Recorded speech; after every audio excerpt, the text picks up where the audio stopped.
All right, Coach, back-to-back wins. Talk a little bit about the first win. Well, there's some things to attribute to the back-to-back wins. The fact that we're getting back to health. We're back in our normal rotation and getting used to playing back in that rotation. And it's been really good to see our young players, our young attackers that are in, are really starting to play not up to their ability levels. They've been doing that all year long, but they're getting more comfortable within what we're trying to do. So that's good. And the kids have really played hard all year long. But we're starting to see the improvements that we had hoped for earlier. But the injuries kind of set us back a couple of weeks as far as having to shift rotations around, do those kind of things. But improvement's good. Every time if you're making improvement, it's a positive. And you mentioned the injuries, and you guys kind of getting back into it. It's obvious that you guys are starting to gel. The injuries seem to be a thing of the past now, and your ladies up front, and everything's hitting the middle more. Everything seems to be a lot like it should be. Right. We're distributing the ball much better the last two matches, and that attributes to our wins. You know, and during the little 2-week spell there where we had the middles were beat up, and we were you don't want to say a makeshift lineup, but it was a little bit of a makeshift. We were forced to go attack on the outside a bunch. Mm-hmm. As a matter of fact, 3 matches ago we had 75 attacks from the outside, and when you attack that much from the outside, you become pretty predictable, pretty vanilla. And it really was our best option at the time to see what they could do.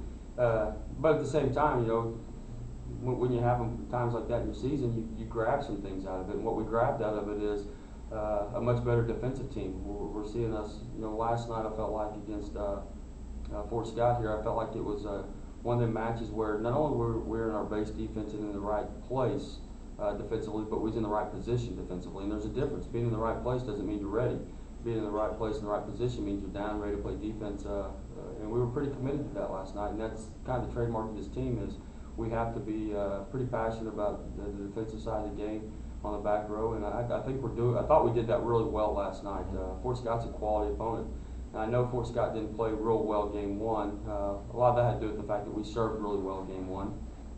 But I felt like game 2, game 3, game 4 was what we thought that night would be. 2 really good quality teams that were going to play really hard. What was the difference in game 3 with their win? Was it just execution on their part? Or? I think a little bit of everything. They passed the ball much better in game 3 than they did in game 1s and 2. Their setter was working in the front of the 10-foot line versus behind the 10-foot line, where she spent most of the time game 1, game 2. And when you allow their setter to be on the net side of the 10-foot line, they have some attackers that can really go put some balls down. So, you know, we tried to make the adjustment coming out of game 3 was, hey, get back to what we did well game 1 and game 2, and that is put pressure on their defense so they don't transition in their offense in front of the 10-foot line. And I thought we did a better job of that, you know, in service and not trying to give so many free balls and those kind of things. It balanced back out, and I thought game 4 is probably the best game of the match, and I thought both sides played pretty clean. Yeah. Game 1, they made a lot of mistakes. We know that. This a lopsided score doesn't tell you what kind of program they are. Game 3, I thought we came out and made some mistakes early. Gave them an 8-2 lead there at the beginning, and then then we came back and kind of played tit for tat there for a long time, and didn't have enough to overcome that.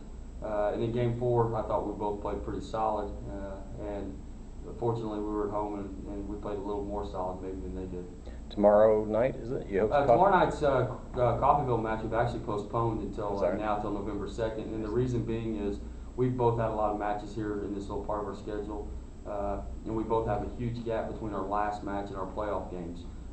We had an 11-day gap, I believe, and they had a 12-day gap, something in that area. So no problem shifting that? We communicated when we was down there playing in their quad up there early October about moving this match to fill that gap for both of us, because we think it will prepare both of us, give us a really good quality match, both of us, right there before we go to the playoffs.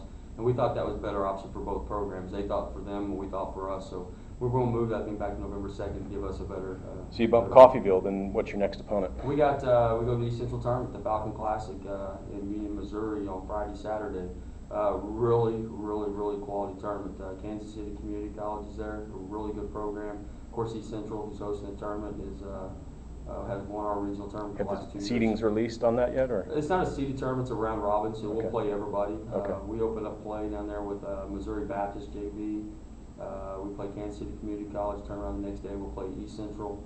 And then the last opponent, the truth, it's not even on my mind, is the last opponent. We haven't really looked that far yet. Thanks, Coach. Thank you.